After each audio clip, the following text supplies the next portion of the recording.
Alright, so here's a quick tutorial on how to use a freaking sweet knot mandrel. You're going to have a mandrel here with the pattern engraved in it. You're going to have a bunch of these pins, which you're just going to stick in the holes. And once you're done with that, you're going to get your cord. And I recommend starting about halfway through your cord so that you can tie through it one way, and then when you run out of cord that way, you can flip it around to tie it the other way. But you're just going to start on any one of these pins. You could start here, you could start here, you could start down here. It doesn't matter. No matter where you start, you're going to come back to where you started. So then you just follow the path, whatever the pattern does. So here we go, I'm just laying down the string. Takes me down under that pin.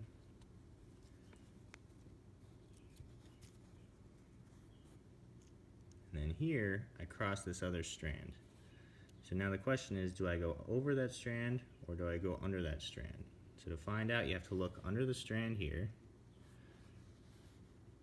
And we see that the engraved part is what goes over, okay? So the strand that we're laying down is the over side. So we're just going to go over that strand.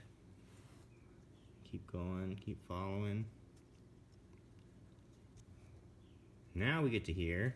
You can see that the pattern that's laid down, the strand that's already down is the over. So we need to go under that strand. So I get the end of my cord here. I go under. Pull it all the way through. Keep going.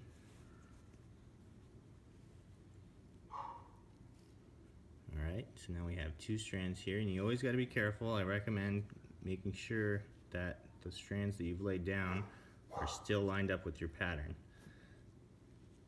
If they get off, you can do the wrong move. But you can see here, under here, we have an over, and then here we go under. Okay.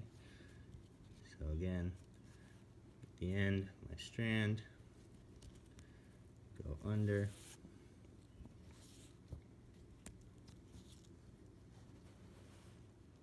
Alright, so I've gone through the entire knot, I've returned back to where I started.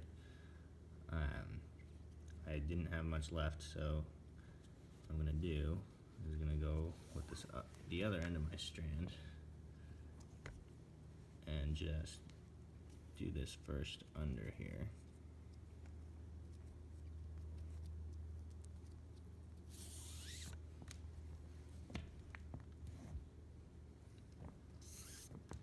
This is just to kind of lock in the knot. So we've come back to the beginning. We've gone over under the next strand that's an under. I could have gone under this one, but it's just a little short there. But now we can take out the pins.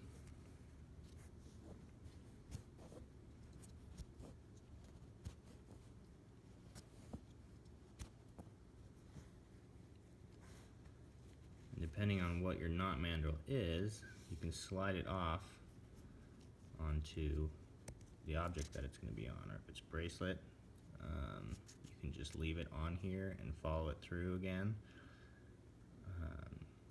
But this one is a globe knot, so I'm actually going to take this out and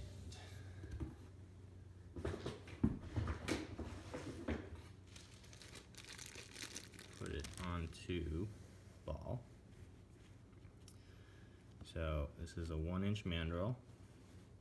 So it was designed to go over a 1-inch ball. You can pick these styrofoam balls just at any kind of craft store or online. You can see it kind of starts to form around the ball here. Now at the top and bottom of the knot, it's really loose because those are where the bites are.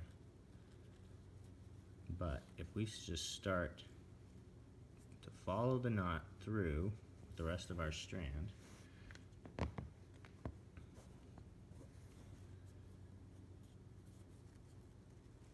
start to look like something. So I'm going to just do this. Just do everything that this strand is doing here. So went over that strand, so I went over. Now I'm going to go under this next strand.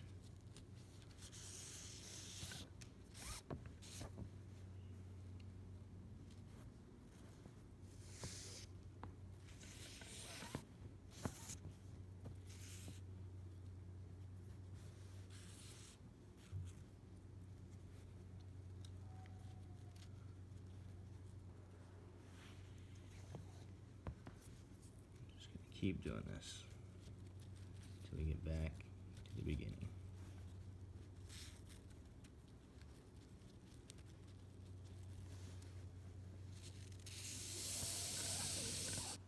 Alright, so I'm back to the beginning. Starting to look a little more like something. We still have some really loose spots in here, but that's okay. We want to leave it loose until the end, because as we go through and add more passes, it'll start to take some of that slack where it needs it to stay even all the way around. Alright, so you might want to manually just kind of go through and try to even out all the crossings around the ball. Otherwise you might get some looser areas or tighter areas as we start to tighten it down. So you want to keep everything as even as possible, knowing that these loose areas will tighten down later. So I've done 2 passes. I'm going to go ahead and do a 3rd pass here. So I'm just going to keep following it again. Just going under and over every time.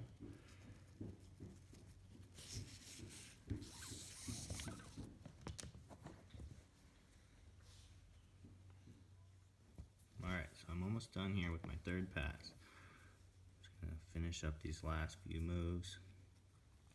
It can get tricky to get the strand under without a tool. So sometimes it's easier if you melt the tips of your strand. So I'm actually going to go do that. I'm going to light it with a match, melt it, kind of smooth out the tip.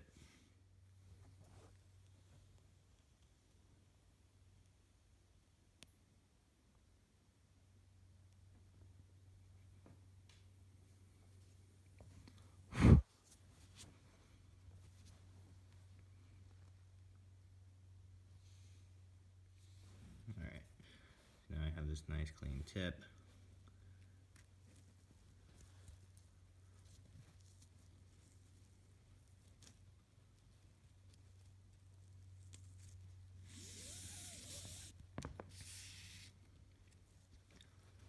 We're back to the beginning here, so I want to go under this last crossing.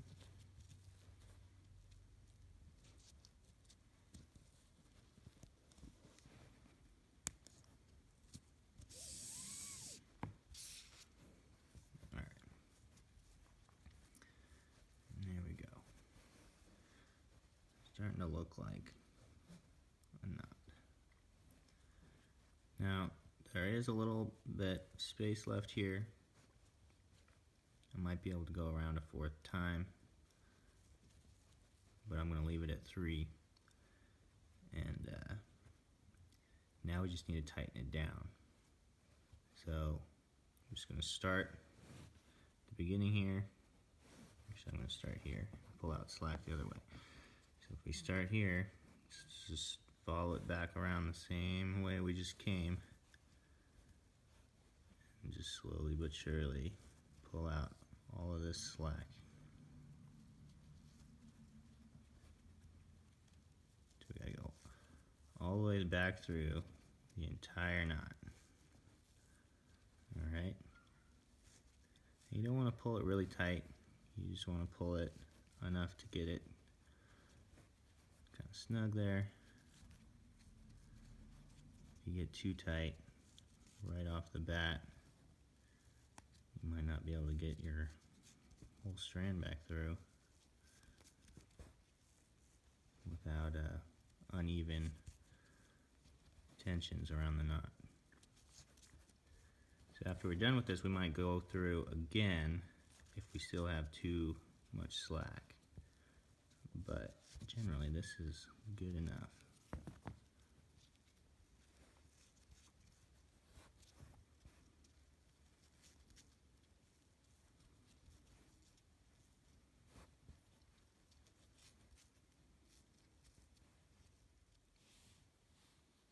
Alright, so I've tightened it back, just this first pass back through. So here's the end of our strand. Now I gotta pull in the middle strand here and just keep going. So now it's just the middle strand all the way through.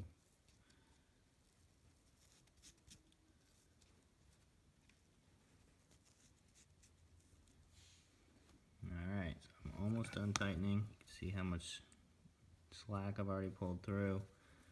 Just gonna keep going through the last few crossings.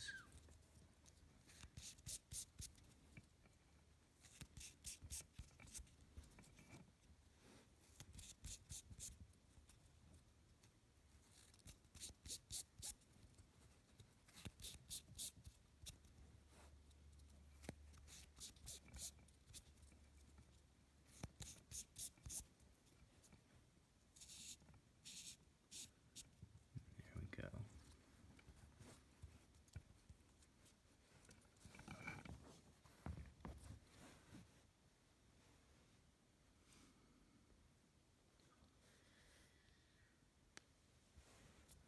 We've got a globe knot here.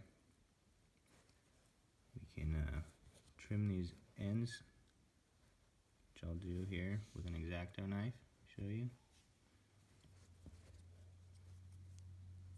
So we can just pull that a little snug and come right in here.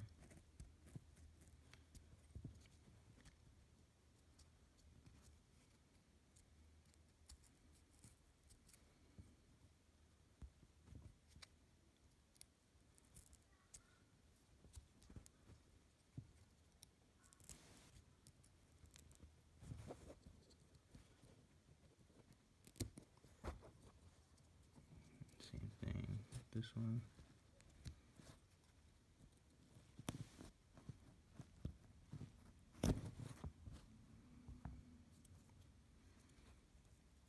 You don't even know where it starts or ends.